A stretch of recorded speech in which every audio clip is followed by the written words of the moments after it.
Moja kati ya vitu vya msingi kwa sasa ni identification, utambuzi wa watu.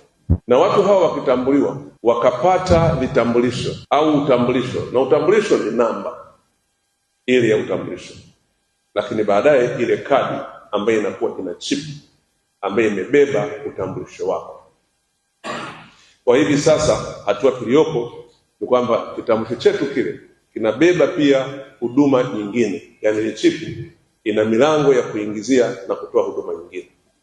Unaweza ukabeba pesa kwenye kile kitambulisho, ukabeba utambulisho kwa ajili ya NHIF, sasa hivi bima ya afya iko mle. Unaweza ukabeba utambulisho kwa ajili ya mifuko ya jamii.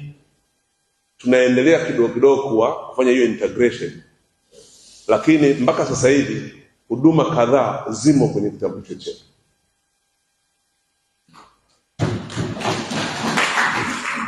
Kwa hivyo kama tutaweza kuwapatia Watanzania wote vitambulisho, tutakuwa tumefanya transformation kubwa kwenye digital economy, kwa sababu sasa tunaweza tukafanya biashara, na hata wizi, kupotea kwa fedha ni kwa sababu pesa inatoka kwa mtu mmoja anayejulikana inaenda kwa mtu mwingine anayejulikana, kwa hiyo haiwezi kupotea.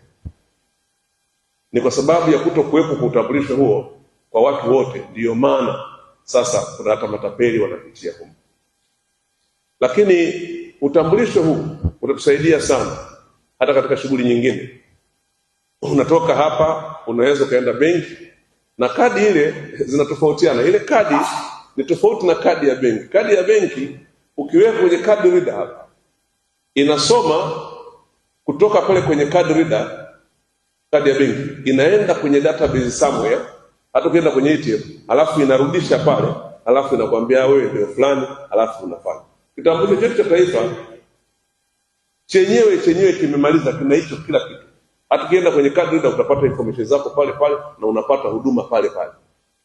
Kwa hiyo ukiwa na kilipio unalipia pale pale, sio mpaka ipeleke mahali alafu urudishe pale. Ndio tofauti wa vitambulisho kati ya vitambulisho vya kawaida na kile cha kwetu, kwa sababu kile cha kwetu cha kitambulisho cha NIDA kina hizo facility, kina accommodate utambuzi in itself, sio mpaka uende mahali na kurudi kwenye email.